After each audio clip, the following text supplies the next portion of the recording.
राधा वल्लभ श्री हरिवंश श्री वृंदावन श्री वंचन श्री जी की अत्यंत कृपा से, श्री सद्गुरुदेव भगवान की अत्यंत कृपा से हम सभी भक्तजन परम पूज्य श्री राधा बाबा के पावन चरित्र का श्रवण पान कर रहे थे। हमने पिछले प्रसंग में श्रवण किया कुमुद बहन का पावन चरित्र और बाबा ने किस प्रकार उनकी इच्छा को पूर्ण किया, ये भी हमने श्रवण किया। जैसे गीता वाटिका में हमने श्रवण किया था कि श्री राधा कृष्ण मंदिर का जो निर्माण था का कार्य था वो शुरू हो गया था। सब लोग चाह रहे थे कि सन 1984 ईस्वी की श्री राधा अष्टमी के अवसर पर मंदिर में शिव विग्रह की प्रतिष्ठा हो जाए। अब लेकिन प्रश्न था, श्रेष्ठ और सुंदर शिव विग्रह का चयन कहाँ से किया जाए। मूर्तियों की शिल्प कला की दृष्टि से जयपुर की ख्याति बहुत अधिक थी। जयपुर बहुत जाना जाता था। बाबा की ऐसी अभिलाषा थी कि मंदिर में जो भी शिव विग्रह प्रतिष्ठित हुए वे कैशोर लावण्य की आभा से मंडित हो, और ऐसी मूर्तियों के चयन के लिए यदि श्री महाराज जी वृंदावन से जयपुर की यात्रा का कष्ट उठा सकें तो अति सुंदर है। यहाँ पे श्री महाराज जी यानी श्री बाल बाबा ने वृंदावन पत्र भेजने के स्थान पर मुझे यानी कि बंका जी महाराज को ही सीधा वृंदावन भेजा और महाराज जी के लिए संदेश दिया, पत्र के रूप में स्वयं बंका जी को ही भेज रहा हूँ। यदि आप अस्वस्थ हो तब तो मुझे कुछ भी कहना ही नहीं है, पर यदि आपका स्वास्थ्य आपको अनुमति दे तो एक अनुरोध है। यदि आप जयपुर पधारने का कष्ट कर सकें तो बड़ी कृपा होगी, जिससे श्री राधा कृष्ण की किशोर आभा युक्त मूर्ति का सुंदर चयन, श्री विग्रह का चयन हो सके। मैं यानी कि राधेश्याम पंकज जी 11 नवंबर को वृंदावन पहुंचा। बाबा श्री महाराज जी को प्रणाम करने के पश्चात उनके सामने मैंने संदेश निवेदित किया। एक और मैं संदेश का निवेदन कर रहा था, पर दूसरी ओर मैं संदेह में ग्रस्त हो रहा था। महाराज जी सर्दी ज्वर आदि से पीड़ित थे, अतः मेरे मन में दुविधा उत्पन्न होना स्वाभाविक था कि पता नहीं महाराज जी जयपुर जाएंगे या फिर नहीं। अगले दिन 12 नवंबर को महाराज जी ने जयपुर जाने के लिए अपनी सहमति प्रदान कर दी कि वे 15 नवंबर को चलेंगे। इसे सुनकर मुझे बड़ी प्रसन्नता हुई। महाराज जी 15 नवंबर को जयपुर पधारे और श्री राधा कृष्ण की किशोर आभा युक्त मूर्ति के निर्माण के लिए आवश्यक निर्देश शिल्पकार को देकर 16 नवंबर को वृंदावन वापस आ गए। वृंदावन से लौटकर जब गोरखपुर श्री राधेश्याम बंका आए तो बाबा को उन्होंने सारा विवरण सुनाया। जब बाबा को यह ज्ञात हुआ कि महाराज जी अपनी अस्वस्थता के बाद भी यात्रा का कष्ट उठाकर जयपुर गए तो बाबा का मन भर आया और उच्च स्वर से पुकारते हुए उनका अभिनंदन करने लगे। शिल्पकार को मूर्ति की सम्यक कल्पना प्रदान करने के लिए महाराज जी ने स्वयं यानी कि श्री बालकृष्ण दास जी महाराज ने स्वयं ही भगवान श्री कृष्णचंद्र जी का एक सुंदर सा चित्र बना के उन शिल्पकारों को दिया था कि वो सुंदर रचना कर सके। वे तो भगवती श्री श्यामा जी का भी चित्र अंकित करना चाहते थे, लेकिन समय का अभाव के कारण वो ऐसा नहीं कर पाए। वह चित्र बाबा को दिखलाने के लिए साथ में श्री राधेश्याम बंका जी लेके गए थे। महाराज जी द्वारा चित्रित भगवान श्री कृष्ण की छवि बाबा को दिखलाने के लिए जब चित्र को खोलने लगे गया तो बाबा को आश्चर्य हुआ कि क्या महाराज जी चित्र बनाना भी जानते हैं, जो इतना सुंदर चित्र रचित किया है। बाबा ने उस चित्र को खोलने से पहले अपने मस्तक पर धारण किया। लगभग 5.5 फीट लंबे और 3 फीट चौड़े चित्र को खोलकर जब दिखाया तो बाबा चित्रांकन की सराहना करने लगे और उन्होंने उस छवि को प्रणाम किया। बाबा ने बार बार महाराज जी की अंगुलियों की कला की सराहना करी कि कितना सुंदर महाराज जी कलाकारी जानते हैं। बाबा से कहा गया कि आपका संदेश मिलने के बाद महाराज जी मूर्तियों की मुद्राओं के बारे में चिंतन करने लगे। महाराज जी यही चाह रहे थे कि बाबा की कोमल और कांत भावनाओं के अनुरूप ही मूर्तियों का निर्माण हो। महाराज जी तो यहाँ तक सोचने लगे गए कि मूर्तियों की मुद्राओं के बारे में बाबा से विचार विनिमय करने के लिए मैं हवाई जहाज से गोरखपुर चला जाऊं और फिर तुरंत हवाई जहाज से जयपुर पहुंच जाऊं। ये सुनकर बाबा विभोर वाणी में कहने लग गए, किसी की रुचि के सांचे में इस प्रकार स्वयं को ढाल देना बस महाराज जी ही जानते हैं। महाराज जी तो महाराज जी ही हैं। बाबा से फिर प्रार्थना किया राधेश्याम बंका जी ने कि चिंतन और पारस्परिक विचार विनिमय के बाद महाराज जी ने यदि यही निश्चित किया कि जिन बाई जी की गरिमामयी सिद्ध स्थली पर यह मंदिर बन रहा है, उनकी रसमयी भावनाओं को ध्यान में रखते हुए यही उचित होगा कि वंशी वादन रत श्री कृष्ण के पार्श्व में प्रसन्न वंदना महाभावमयी श्री राधा विराजित रहें। यही छवि जयपुर के शिल्पकारों को बतला दी गई।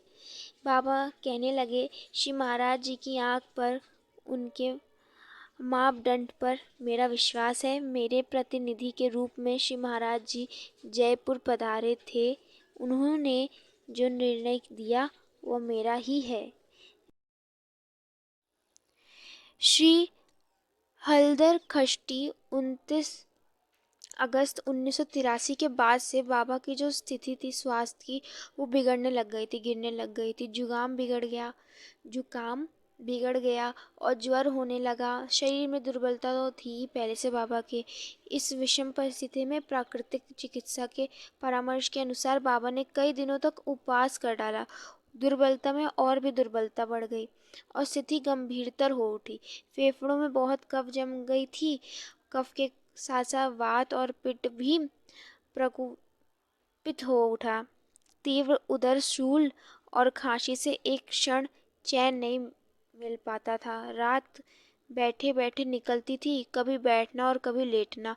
बाबा ने ऐसा स्पष्ट कहा भी कि ये कष्ट किसी अन्य का है जो मैंने अपने ऊपर ले लिया है। भले ही लिया हुआ कष्ट हो, पर उनकी अति रुग्ण स्थिति को देखना भी तो सहन नहीं होता। व्यथित हृदय से एक सज्जन ने एक बार बाबा से कुछ निवेदन करने का साहस किया तो बाबा ने कहने लग गए, मेरे लिए जीवन और मृत्यु का भेद समाप्त हो चुका है। मैं तो जाने के लिए प्रत्येक क्षण प्रस्तुत रहता हूँ कि कब आ जाएगी मृत्यु। स्वास्थ्य और अस्वास्थ्य ये दोनों मेरे लिए समान अर्थ रखते हैं। उनकी रुचि ही मेरे लिए महत्वपूर्ण है। उनकी यानी कि जो ठाकुर जी की रुचि है।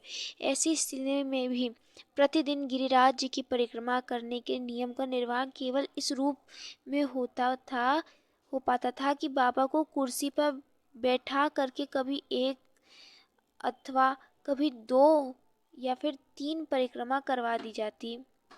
बहुत दिनों से ऐसा क्रम चल रहा था।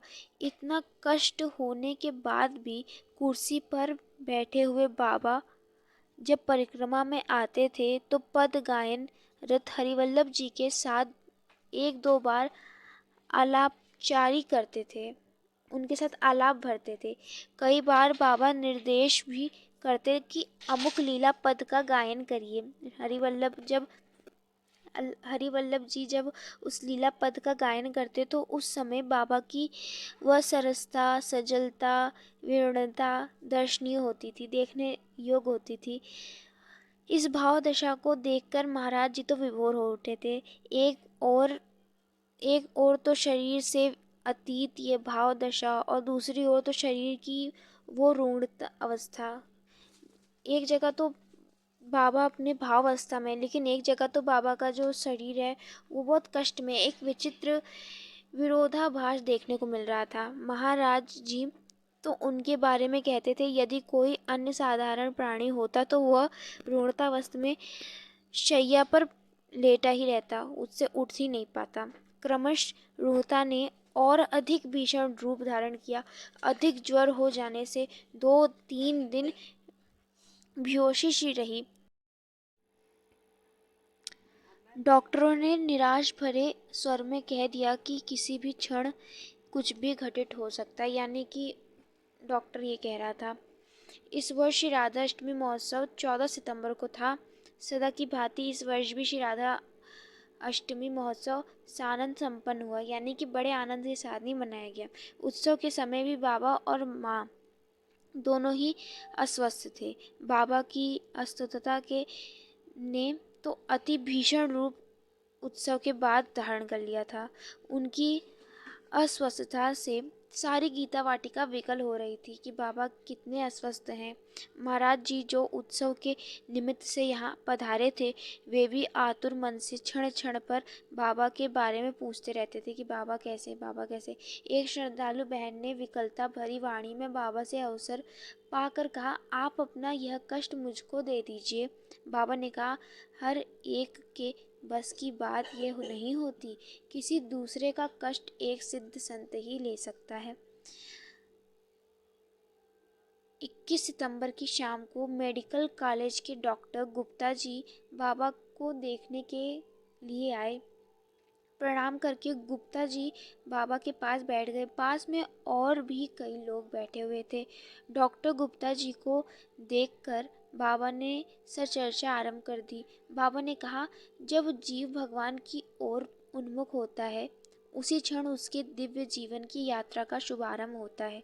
यदि वह भगवत जनों में निष्ठा पूर्वक लगा रहे, तो वह निष्ठा उसके जीवन में उतरने लगती है। इसके बाद उस भजन निष्ठ जीवन में भगवत कृपा के ऐसे ऐसे अद्भुत चमत्कार उपस्थित होने लगते हैं कि वे मात्र अनुभव की वस्तु रह जाता है और वो अनुभव करता चला जाता है, आगे बढ़ता चला जाता है। जीवन की संध्या आने के पहले जीव को किसी भी प्रकार भगवान से प्रगाढ़ परिचय कर लेना चाहिए। मरते मरते भगवान को पा लेना चाहिए, फिर तो इस जीवन में और जीवन के उस पार भी मंगल ही मंगल रहता है। बाबा कुछ और कहना चाहते कि डॉक्टर श्री गुप्ता जी ने पूछा, आपकी तबीयत कैसी है? बाबा ओजस्वी वाणी में कहे, मेरी तबीयत की बात मेरे हाथ में है। मैं जिस सांचे में उसे ढालना चाहूँगा, उसी सांचे में मेरी इच्छा के अनुसार तबीयत को ढाल सकता हूँ। तबीयत तो मेरी इच्छा की अनुगामिनी है, जैसा मैं चाहूँगा वैसी तबीयत रहेगी। यह सुनकर सभी आश्चर्य में डूब गए। बाबा क्या कह रहे हैं? एक और शारीरिक स्थिति चिंताजनक है और दूसरी ओर शरीर से अतीत मन का धरातल कुछ और ही कह रहा है। यह तो ठीक है कि बाबा ने किसी का कष्ट अपने ऊपर ले लिया और वे शरीर से परे हैं, पर हम साधारण प्राणी उस कष्ट को देखकर व्यथित हो उठते हैं कि बाबा को इतना कष्ट है। बाबा का अखंड नियम था माँ का प्रतिदिन दर्शन करने का। अपनी अस्वस्थता के कारण माँ के पास बाबा नहीं जा पाते तो माँ ही कुर्सी पर बैठकर बाबा के पास चली आती थी। तो सन 1984 के श्री राधा अष्टमी के महोत्सव की बात है। इस वर्ष श्री राधा अष्टमी 3 सितंबर को थी। इस महोत्सव में भाग लेने के लिए पूज्य श्री बालकृष्ण दास जी महाराज गीता वाटिका में उनका शुभागमन हुआ था। 30 अगस्त को हो गया था। यद्यपि यह सूचना मिल चुकी थी कि महाराज जी अपहार काल में पधारेंगे, यानी दोपहर में पधारेंगे। इसके बाद भी बाबा तो प्रातः काल से ही तैयार थे कि महाराज जी आ रहे होंगे, महाराज जी आ रहे होंगे। बाबा की दृष्टि अनेक बार घड़ी पे गई थी कि कब अढ़ाई बजेंगे। इतना ही नहीं, बाबा ने अपनी समीपस्थ लोगों से कई बार पूछा, महाराज जी आ गए क्या? महाराज जी आ गए क्या? बाबा के निजी सेवक भगत जी ने कहा, बाबा अभी अढ़ाई कहाँ बजे हैं। इस उत्सुकता भरी प्रतीक्षा का एक बड़ा विशेष कारण था। इस बार दिल्ली में महाराज जी का पेट में प्रोस्टेट ग्लैंड का ऑपरेशन हुआ था। दिनांक 21 मई को ऑपरेशन की तिथि की जानकारी होते ही बाबा ने अपनी निजी परिकर चोपड़ा जी को अपने प्रतिनिधि के रूप में दिल्ली भेजा था। इस ऑपरेशन में महाराज जी को अपार कष्ट हुआ था, बहुत कष्ट हुआ था। उस ऑपरेशन के बाद महाराज जी का बाबा से यह प्रथम मिलन था। अतः प्रतीक्षा इस प्रकार की उत्कटता होने स्वाभाविक थी, क्योंकि ऑपरेशन हुआ तो ऑपरेशन के बाद बाबा पहली बार मिलेंगे, इसलिए ऐसी उत्सुकता थी। अपहार काल में महाराज जी गीता वाटिका पधारे। महाराज जी ज्यों ही बाबा की कुटिया की ओर बढ़ने लगे, बाबा ने उनकी ओर देख लिया। बाबा अपने आसन से उठे और आगे बढ़कर महाराज जी का स्वागत किया। महाराज जी का हाथ अपने हाथ में लेकर बाबा कहने लग गए, चरण कमल बंदो हरि राई राधा। बाबा ने ये पूरा पद गाया। रिमझिम वर्षा हो रही थी। इसके बाद भी महाराज जी का हाथ अपने हाथ में लिए हुए बाबा वहीं खड़े रहे। वर्षा को देखकर महाराज जी ने बाबा से विनम्र आग्रह किया, कुटिया में आसन पर विराजमान विराजमान होने के लिए। बाबा अपने आसन पर बैठे, लेकिन महाराज जी का एक उच्च आसन पर बैठा दिया। बैठते ही बाबा कहे, बड़ी आतुरता पूर्वक मैं आपकी राह देख रहा था। प्रातःकाल से अब तक ना जाने कितनी बार मुझे आपकी मधुर स्मृति हो आई। आप कह सकते हैं कि ये सन्यासी अतिशयोक्ति कर रहा है, लेकिन आप सच मानिए, आपका शुभागमन होते ही इस गीता वाटिका की शोभा कुछ और ही बढ़ हो गई है और बढ़ाई है। बाबा ने महाराज जी से स्वास्थ्य का समाचार पूछा। ठाकुर श्री घनश्याम जी ने संक्षेप में बतलाया। सुनकर बाबा कहने लगे, इस बार तो आपको एक प्रकार से नवीन जीवन ही मिला है। आपके ऑपरेशन के निश्चय और तिथि का समाचार मिलते ही मैंने चोपड़ा जी को आपके पास दिल्ली भेजवा दिया था। ठाकुर जी ने कहा, चोपड़ा जी नहीं, चोपड़ा जी के आवरण में आप ही पधारे थे।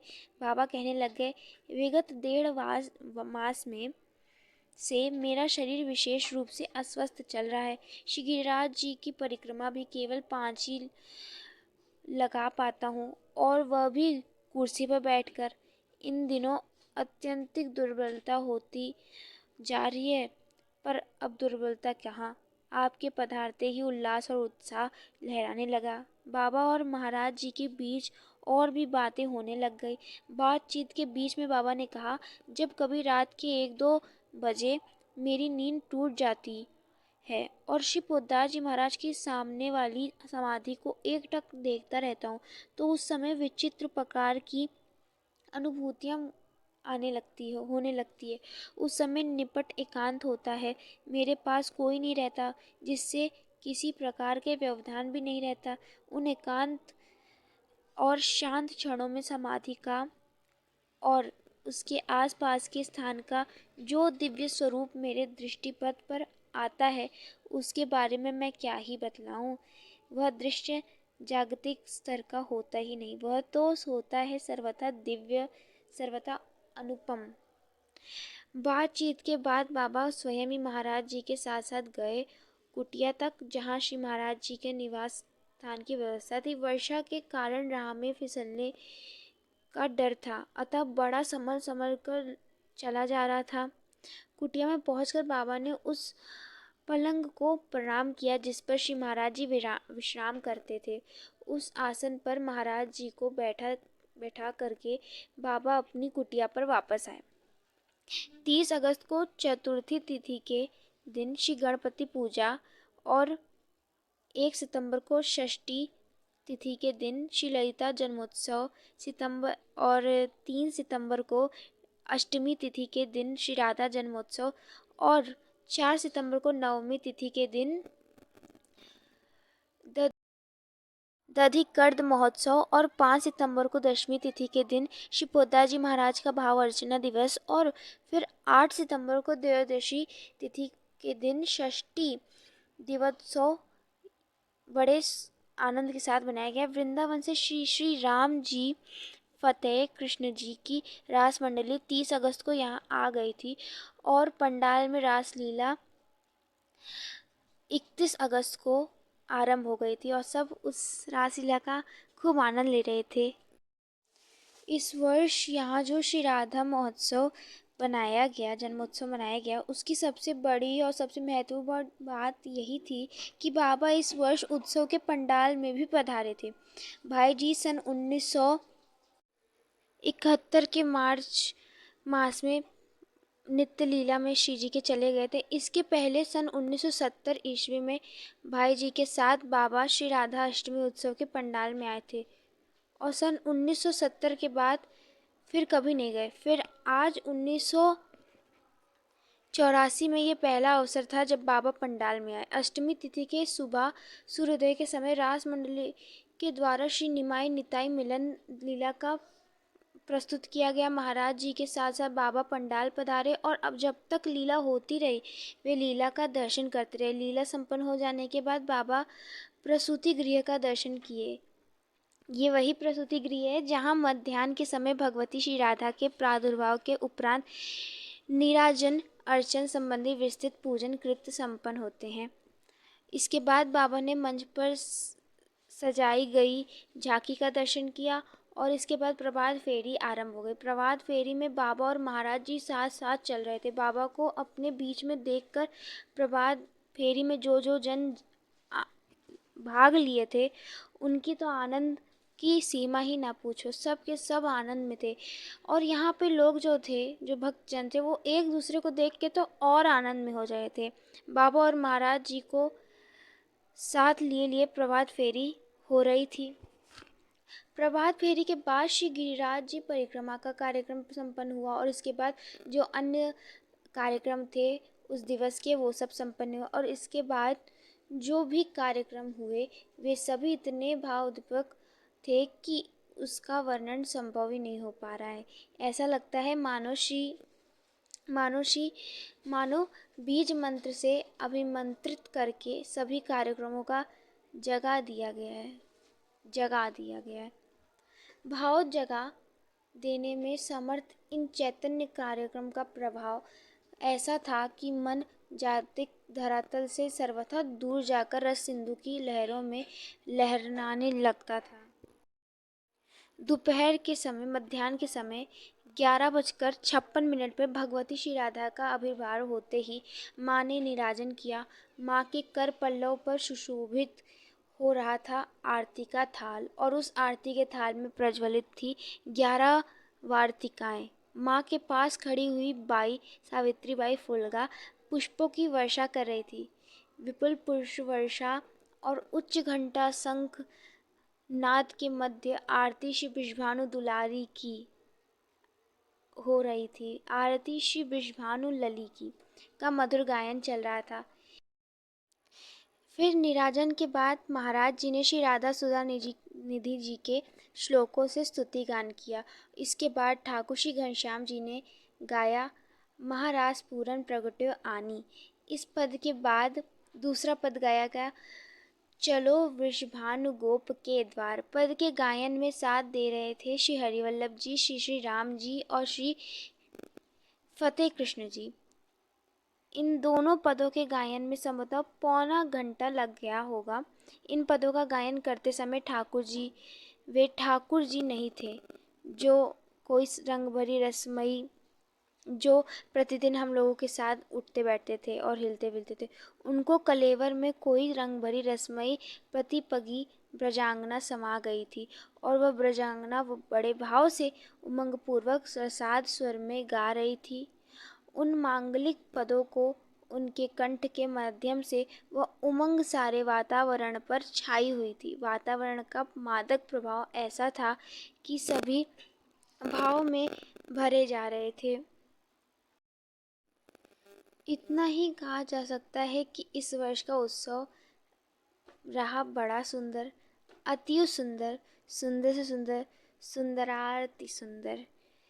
ये जो उत्सव था ये बहुत ही हर्ष और आनंद के साथ मनाया गया क्योंकि इस बार राधा बाबा भी सबके संग में उत्सव को मना रहे थे।